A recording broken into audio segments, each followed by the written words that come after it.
But in terms of what Hamas perpetrated on October the 7th, there is no instance of Israel doing that to the people of Gaza. And you have to Gaza, Israel bombs water and sewage systems. So here this guy says, oh, Israel never attacked Gaza unprovoked. Here we go. Stupid. They're not. But in terms of what Hamas perpetrated, no instance of Israel doing that to the people of Gaza. You stupid. No instance? Sure, man. Like blocking water, food is not like an instance of them attacking Gaza. By the way, blocking water and food is also war crime. Nothing justifies terrorism on that scale. Nothing. Is asinine. No, it's not. Let me tell you why. It's not about justification. Also, nothing justifies it. But like, it's either that you don't know that how illegal occupation works, or you're just stupid. It has to be the case that you're stupid, because let me show, like, they have the legal right to retaliate. Yeah, I'm pretty sure I shared it before, but under like UN, any occupied people that is being occupied has the right to fight back. They have the right to bear arms. So yes, they have the right to fight back. If they prove what that means is they will kill every Jew they can get their hands on. They are an existential threat to people. They never said that, but okay. When they're referring to Jews, they're referring to the occupying forces. This is 2017, the document in full. Hamas explains general principles and objective in 42 document. Hamas affirms that its conflict is with the Zionist project, not with the Jews because of their religion. Shut the hell up, ignorant beyond comprehension. I'm going to be your worst nightmare. Like, I don't know how much more clear it can get than this. So yeah, that's a lie. Also, like, the fact that they did not kill the hostages itself is evidence enough that they're not against all the Jewish people. They're just against their occupiers. If I believe, or Israel believe, that one of the people in your house was a terrorist and decided to destroy your entire house and kill your entire family, would you sit and say, well, maybe there was a terrorist inside, I accept that? Or would you be enraged? Genuine question. I don't think you can take an individual person's response. Well, it's a bunch of individual people in Gaza. There are people, individuals with thoughts and dreams. You see, when you use this same logic and apply it in their own countries, you realize a lot of these Western countries that commits atrocities in Middle Eastern countries, they'll never apply the same logic in their own country. Like, for example, they will bomb in some place in Pakistan or like Libya or whatever, right? Just to get a few number of supposed militants there, right? So you have like 100 people and you have like one militant in that area, and they'll bomb the whole area. But if the same situation were to happen in their own countries, let's say, I don't know, the Empire State Building is taken over by terrorists, 1,000 civilians, and you have like 25 terrorists or whatever. Like, in that situation, will they ever bomb the entire neighborhood along with the Empire State Building? No, they'll never do that. This completely exposes this racism, and it completely exposes their agenda. So basically, when it comes to other countries, especially Middle East, they hate Arabs so much, and they have dehumanized Arabs so much that when it comes to killing them, they have no issues with it. But when it comes to killing their own people, they will take issues with it.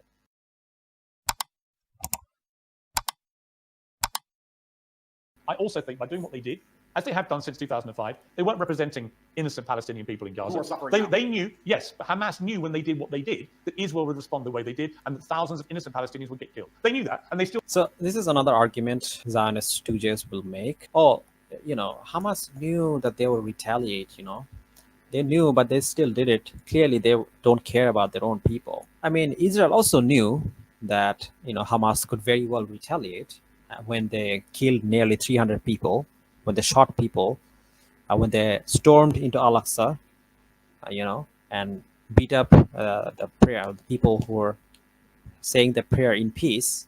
Here, this happened in September. Share the screen. Israeli forces attack Palestinians worshippers at Al-Aqsa Mosque. This is very famous, especially within the Muslim circles. Dozens of Israeli settlers storm Al-Aqsa on the last day of Rosh Hashanah under the protection of occupation forces. The latter assaulted Palestinian worshippers. Like, what did you think was going to happen when you do that? Like, it's a genuine question. So when Israel clearly violates and provokes Hamas, they don't see it. But like when Hamas like retaliates, all of a sudden they're terrorists. So it's insult authority, right? So, but I also think there are legitimate questions to come about the way Israel responded. We can come to that. But I just want to ask you one more time: is what Hamas did on October the 7th an act of terrorism? I think, Pierce, It is peddling entities for you to pretend that enslaving You sound like people- Jeremy Corbyn. No, let me answer the question. 15 times he refused to answer the Let me question. answer the question. You're now I'm up not about, refusing. you're now If you about 3 or lock- 4. if you lock- Are they a terror group or not? They're one team's freedom fighter, and they're deemed a terrorist What do you group. think? I think that if you lock people in open airports and steal their land, they're going to retaliate. So they're not a terror group. I think they're going to retaliate. They're not a terror group. One team's terrorist is Okay, we're now up to about 8. Are they a terror group? And also, another thing I want to make clear to you. Only Jeremy Corbyn has done this. Done what? Refused to answer the question. I think that what they are doing is seemingly deemed an act of terror by the people that the terror. Don't use Weasley words. They're not Weasley. Of course, Israelis think they're a terror group. Of course, the Palestinians are freedom fighters. Most of It's true that they're asking questions. the civilized world thinks they're a terror group committed an act of terrorism. It's not difficult. What they did was an act of And I terrorism. think that if Israel continues to I'm conduct acts of going terrorism to- on the Palestinian people, they're going to do nothing I'm but gonna strengthen come- the reaction. Again, remember guys what he's doing. He's committing the fallacy known as history generalization. So basically history generalization is when you generalize a whole group based on the actions of few individuals. You cannot do that because it doesn't logically follow. Because if that is the case, that Hamas in its entirety is a terrorist organization simply because some members have violated international law and attacked civilians, then based on the same logic, you have to say all countries, including America, France, the whole of NATO, Russia, China, they all are terrorists because they have also committed acts of atrocities against civilians. Look at what's happened with the Uyghurs. Look at what happened with the what's happening in Ukraine. Look at what's happening in Afghanistan, Iraq. They all kill civilians. So why does this exception? Why is this an exception when it comes to Hamas, right? And it's a very valid argument to make because what he's trying to do is he's trying to generalize Hamas and trying to show as like Hamas is this ISIS Nazi-like entity. When in reality, that's not just not true. You know, Hamas is a resistance group that have committed war crimes. No one's arguing that. Some of members of Hamas have committed war crimes, but this doesn't mean Hamas as an entire organization is a terrorist group. If that's the case, then America is a terrorist group. The entire American army is a terrorist group. The entire IDF is a terrorist group. The entire Chinese army is a terrorist group. All armies are a terrorist group because most armies have conducted war crimes or like attacked civilians or killed civilians. So it's a stupid point. 15 times last week, I asked him the same question. 15 times, he prevaricated and wouldn't answer. Eventually, when someone does that enough times, you know what they really think. Okay. You don't think they're a terror Let group. me answer You don't think they're a terror question. group. No, what I think is this. On certain I'd be really scenarios, curious what you think an act of terror is if it's not massacring 1,500 innocent people. it's not.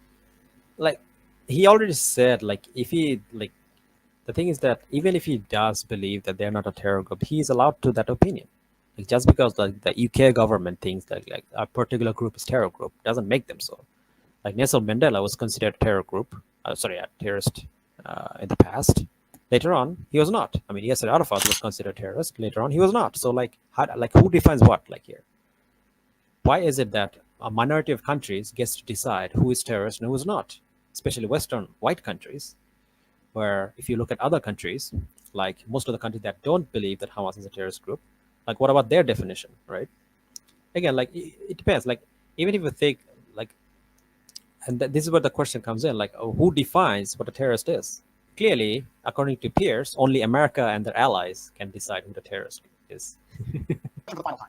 I am a realist. And as a realist, sometimes you do not come to the conclusion of labeling good guys and bad guys. The world is not black and white. Hamas are bad No, guys. the world is not black and white. The world is actually very gray. Anybody who sits and thinks there's Nothing clearly a gray good about guy, what- there's nothing gray about what Hamas and did. clearly a bad guy does not understand how the world works. And as a realist, look at scenarios and you understand why they happen, how unfortunate they are, how unfortunate the loss of human life is, how civilians die on both sides, how innocents are dying in a chess game played by the elites on both sides. Both sides, you have innocent people who didn't even vote for the person making the decisions, who are ensuring their death, signing their death warrants. It's unfortunate on both sides. But listen, sir, you would not advocate Russia doing any of the things to Ukraine that Israel is doing to Palestine. You would not say Russia has been doing Good point.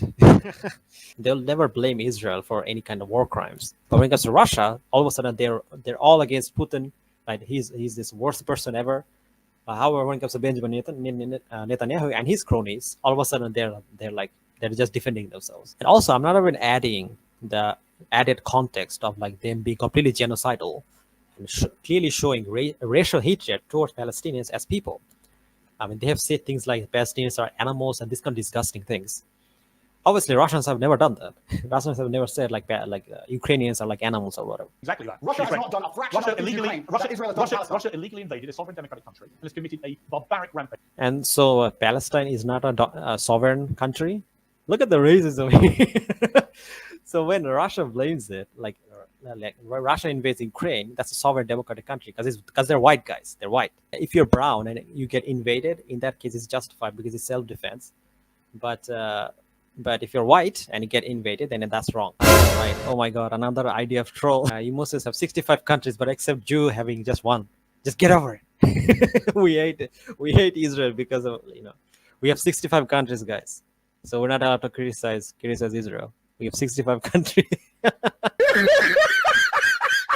Like, what does that have to do with anything? Like, even if we have 100 countries, that doesn't justify what Israel is doing. Still war crime. Okay, you asked me what I do. I would have found out. First things first, I'm a man. So first things first, fix the problem. Okay. Our border's been penetrated. How do we make sure that doesn't happen again? How does it happen? Internal investigation. Let's make sure the border's secure. Now our civilians are safe. Our civilians are safe, which buys us time. Let's have a conversation and see if we can actually reason with that. If we can't, then there might be some military intervention. But there certainly wouldn't be bombing hospitals, crews missing, refugee camps. There wouldn't be any of the things that's going on now. Absolutely. You wouldn't try and attack No, because this is a rushed and emotional response. And that's why I would have prevented. I would have made sure as a man I didn't make a rushed and emotional response. So you'd be more like Neville Chamberlain, trying to do peace with the Nazis and Winston Churchill trying to kill them. Oh my God, this guy, again, like the Nazi comparison is just so dumb. This guy's so dumb. Like, I can't describe like how many times he called like the Hamas like Nazis. It's so stupid. Like, no, they're not like Nazis. Okay, you know why? Nazi Germany was a military superpower. Okay, they successfully defeated some of the best militaries in the world. They had tanks, weapons.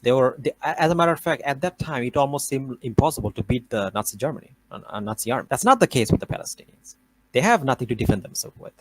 Hamas have some rockets that barely does any damage. So the idea that the two things are the same is completely false. Also, we have no evidence to suggest that some Hamas wants to eradicate all Jewish people. They literally said they have nothing against Jewish people. They only want to fight the occupiers. Also, Nazi Germany was not, again, I said this before, I have to repeat it again. Nazi Germany was not, or Nazi Germans were not living in a concentration camps. Okay, so it's just dumb. It's just such a dumb comparison. Yeah, that's an interesting question. You're an appeaser, not a warrior. Well, I still think I'm a warrior, but I think that when you're a warrior, you have to be very capable and. So that's what Neville Chamberlain's view was. We should do peace with the Nazis. You have to be very understanding of your power, and you have to use it responsibly. Just like I said earlier, when I'm trying to be responsible about what I say to the young men of the world, I would understand as Israel, I must be responsible with my massive military might to make sure I don't kill civilians. And I would sit trying to make a measured response, and I'd be a professional, and I would consider them human beings, and I would secure my border, and try and come up with a plan better than, oh no, I'm mad, I'm emotional now, let's go kill everyone. I think that's the wrong response. Correct. I don't think that's Yeah, it's the most like rational response you can make. Just think about what's happening here. And he's saying that actually, you know what, you should not commit war crimes. And here, this guy is saying, no, you should commit war crimes. That itself tells you everything. Anyway, thank you guys for watching. And again, if you guys like the stream, don't forget to like, share, subscribe, and definitely subscribe, guys. I really appreciate it. Jazakallah khair. Assalamu alaikum warahmatullahi wabarakatuh.